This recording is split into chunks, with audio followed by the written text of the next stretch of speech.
Hey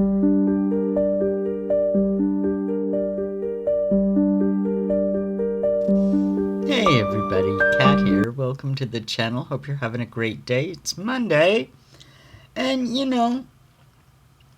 there's just a couple of things I've been thinking about, and and it seems no matter what the topic, when we're talking about the royals, haven't we seen it lately? Misinformation and disinformation. It's the name of the game. It's the order of the day. And, it's with all of them, and not just Harry and Meghan. For example, look at all the kerfuffle the last couple of weeks with William and Catherine and their house hunting. First, we thought it was going to be one place, and, Fort Belvedere, well, that's being leased out to the Westons.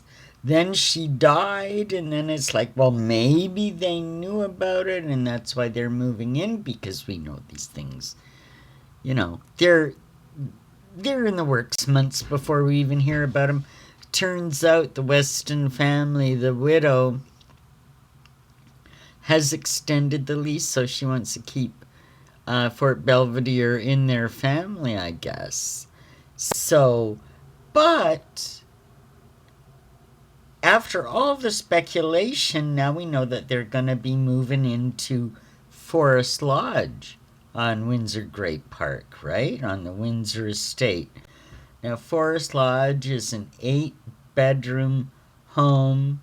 There's tennis and a pool and all of the things, and of course it's larger than Adelaide Cottage. Now, depending on your news source, this is just what I'm talking about. This story is slanted one way or another. Immediate reports told of, quote, several residents being, quote, evicted from their homes because of their proximity to Forest Lodge. Well, here's reality of this situation. They make it sound so, William and Catherine are just throwing people out of their homes and, some of that. Well, now, this move, this has been in the works for months. You gotta know it. And, there's several residences on Windsor Great Park, as we know, and many of them are rented by non-royals, right? Now, in this case, because of the need for the security, right, they wanted to remove the residents that were closest, I guess, right? Now, those residences were told they would need to relocate. That's right. But here's the rub. They were offered similar accommodation on the Windsor estate.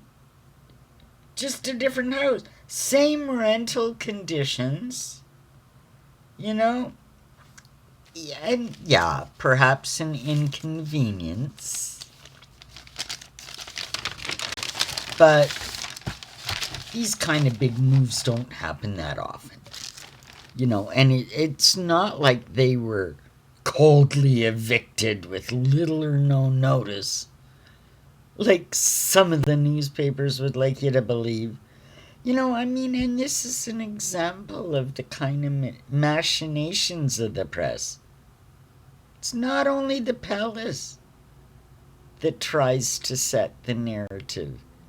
And we've seen this going back to Charles and Diana days. Good heavens.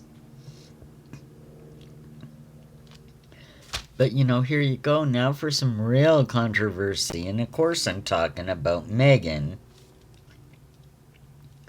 Talk about disinformation and misinformation. Her statement regarding Netflix. She's touting season 2 of With Love, Meghan. We know it was all filmed at the same time. She was not picked up for season 2. There was not an extension, as she would like you to believe. Well, we've seen the trailer now. From bugs on the plate to dead flower bits floating in the wine, and she thinks that is a good thing, and we've got, and Chrissy Teigen too. What's not to hate? I tell you, I won't be watching. Well, and let's deal with the Netflix thing. Altogether, Meghan makes it sound like she's partnering with Netflix. She's used that word, partners. Her Netflix partner. Well, it's not so. She was under contract. That contract has expired. Originally stated it was worth $150 million. Well, now that was contingent on content. And they really haven't provided a whole lot. And despite all the trouble they've caused, every Hollywood insider that you've heard weigh in on this says they've never gotten anywhere near the $150 million. So we don't know exactly, but, and the contract, it's not been renewed, but in an effort to save face on both sides. They've let it out that they've offered the Sussexes first look. Well, you know what that translates to. It's a polite way to say right of first refusal. No money was offered. Basically, Netflix says, hey, if you've got something in the works, we'll look at it. If you're shopping something, we'll look at it. Doesn't mean we're going to take it. There's no guarantees. There's no deal. What we've heard now, since then, is a rumor of some kind of Christmas seasonal special that Meghan's cooking up. I can't imagine. But we know why she's doing it. We know why she's doing it. This will be the 5th annual Christmas concert at Westminster Abbey that Princess of Wales, Catherine, has organized. It's a spectacular event. I can't imagine what Meghan is going to try to do to try to overshadow this, But that's her motivation. That's her only motivation. That, I can only imagine how awful that's gonna be, But it's like the palace, the press, the royals. They've always engaged misinformation.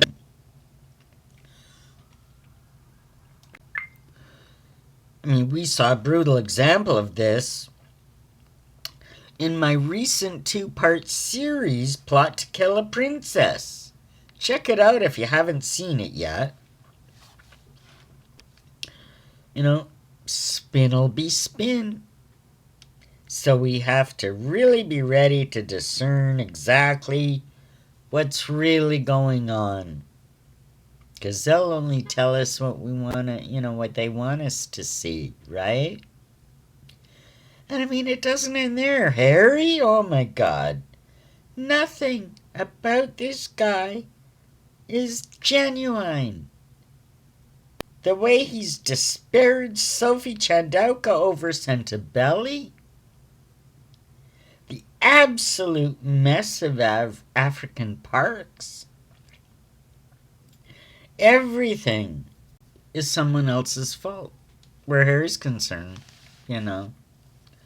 Nothing to do with him. Harry's built his new career, since he left the royal. He's built a career on blaming others for everything. In the midst of his failing charities, he's hinted at starting a new one. Can you imagine? And you could say, well, they already have Archwell. Just look at all the great work they do. Oh, wait a minute. Yeah. No amount of spin can fix this. Not even Harry's newest stunt. Did you hear about this?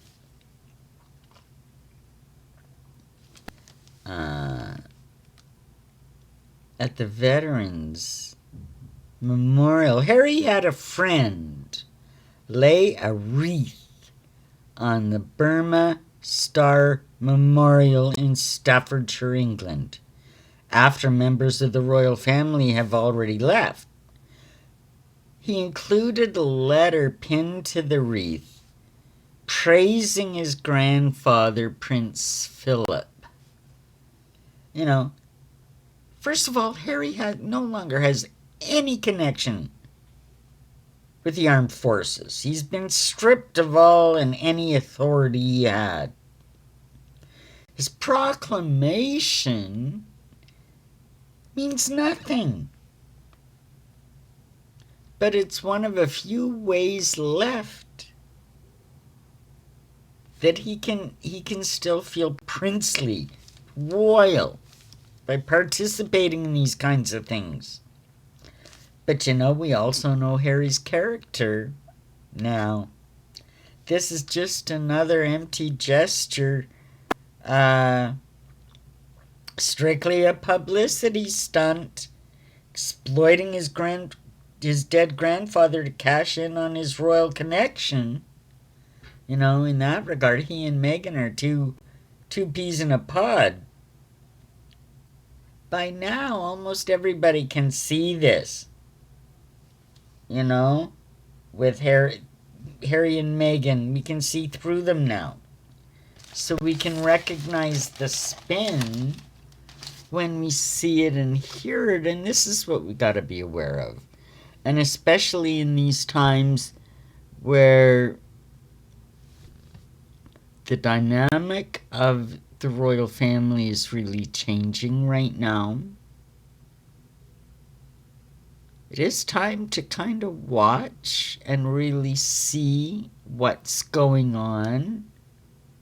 Because I really believe that we're on the cusp of some monumental changes. And if you've been watching my my playlist, King Charles III, Life Imitating Art, you know what's going on. So it's going to be very interesting to watch. And now that we have ears to hear and eyes to see, and we know enough to watch out for the deception, man oh man, things are getting interesting. Hope you enjoyed this video. Like, subscribe, leave me a comment. I want to know what you're thinking. And we'll see you in the next one. Take care, everybody. Bye for now.